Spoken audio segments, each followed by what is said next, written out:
ready because in the midst of all this rancor and divisiveness in this nation, I've come to pour more fuel on the fire, to pour gasoline on that, and just make it a raging fire. You know, I'm not going to talk about church stuff like Calvin versus Luther or predestination versus free will or dad jokes versus no jokes during the sermon or even red carpet versus key lime green carpet that we had in the past, right? Bring it back! Bring the key lime back. No, I'm going to cause some anger and even some booze. I had some booze at the 9 o'clock. It's about hamburgers. Whataburger, Five Guys, In-N-Out Burger, right? And I got to tell you, don't throw anything, I'm walking towards In-N-Out Burger.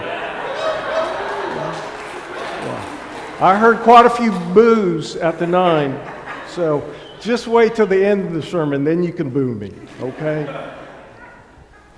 I love the story of the In-N-Out Burger. It was started in the 40s in California in a small little shack by Esther Snyder and her husband, and eventually grew into different parts of Colorado and Arizona and California.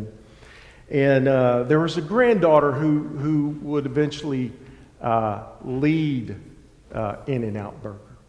She had a loving mom and dad, but as she grew older into her teen years, she realized the hospitals that she was visiting with her dad was a rehab hospital. It was because he was a raging alcoholic and a drug addict. And one day in high school, she got a call from her father, and it was the last call she would ever receive from him. And she said, "I'm busy, I got to go to school." And that was it. And he had passed. And all that love from the father just dissipated into this teenage girl who got married right out of high school. She followed lover after lover after lover, chasing that love that she thought she could feel inside her.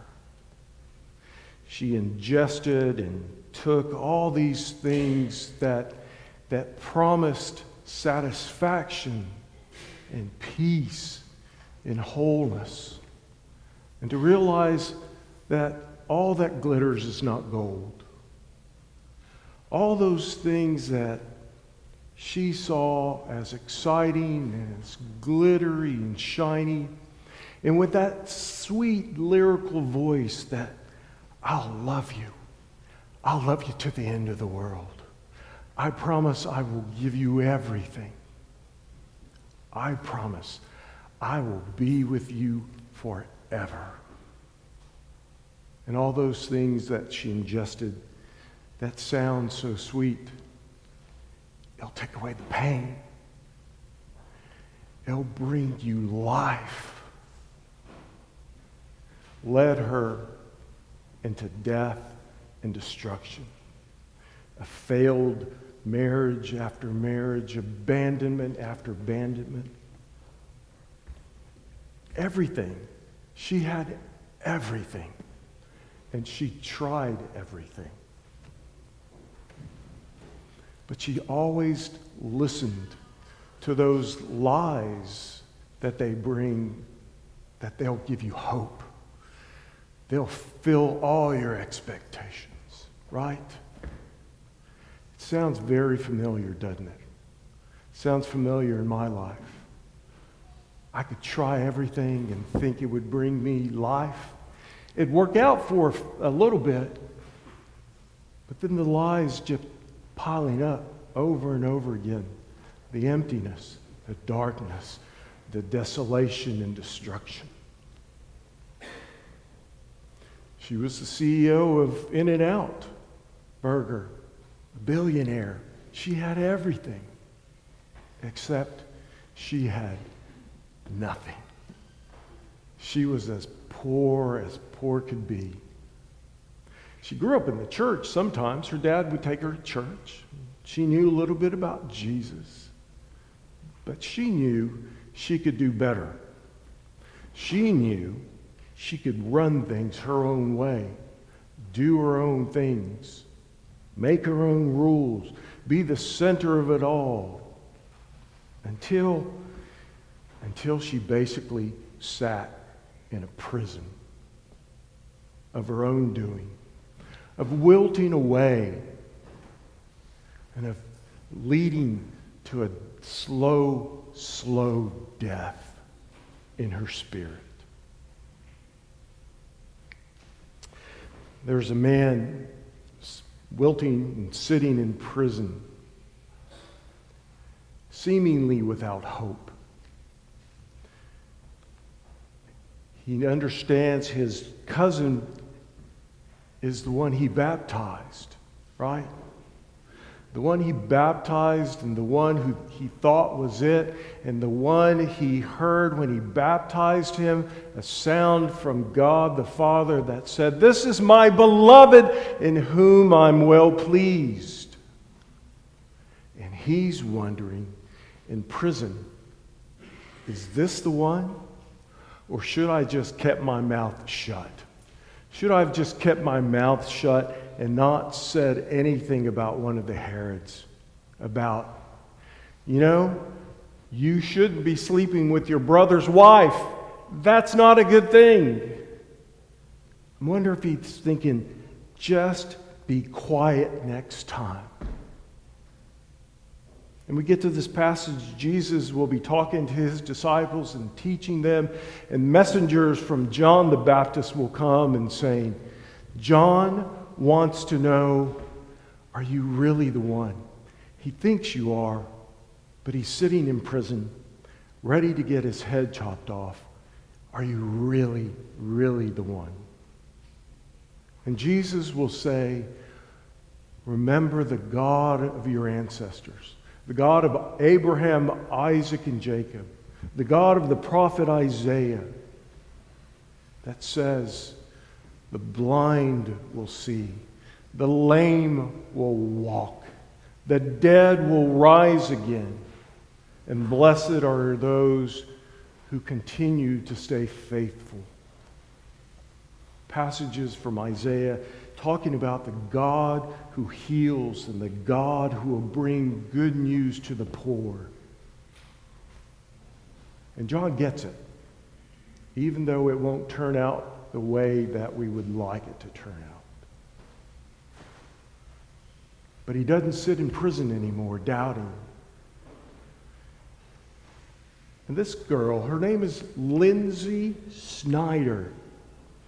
She is the head of In-N-Out Burgers. In-N-Out Burgers. And after failed marriage after failed marriage, and after all those things that just drove her to the ground, she sat one day in that prison and heard the voice that all of us have heard.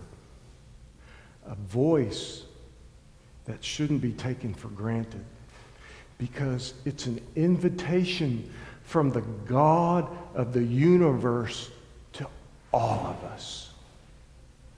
Come to me, all of you who are weary and heavy burdened. Come to me. I will give you rest. Take my yoke upon you and learn from me, for I am gentle and humble in heart. And you will find rest for your soul. For my yoke is easy and my burden is light. It's either an invitation from a clown or it's an invitation from the God of the universe, who says, "Come to me, and I will give you rest." Rest like you've never seen it before. Rest like you never have to strive for it before. Rest that won't drive you to the ground, but rest that will lift you up into life and freedom. Take that yoke off you that brings death, and take my yoke upon you. Take my yoke upon you, and learn from me, for I am gentle and humble in heart, and you will find rest for your soul. And Lindsay Snyder, the head of In-N-Out Burger, she took that invitation. She took it because she had nowhere else to go. She tried everything. You know, like that bleeding woman in the gospel stories, she tried it all. And she heard the voice of the one who made the blind to see, who preached the good news to the poor, who made the lame to walk and the dead to rise, and to give spring into our walk. It's an invitation here and now to all of us who so desire to get out of that prison, to get out of that death and destruction, or to hear the good news instead of the lies that make us doubt. She heads up a great institution, not just because she makes burgers, because she understands what God has given her. In-N-Out Burger is one of the biggest philanthropic companies around. It does so much for the community around it, brings awareness to human trafficking. It deals with women and families that have been abused and neglected. It is an incredible organization. Not because she pulled herself up from her own bootstraps. It's because she took the yoke of Christ and wrapped it around her. And that is our call, to take a yoke of Christ and to live in it. Amen? Amen. Amen.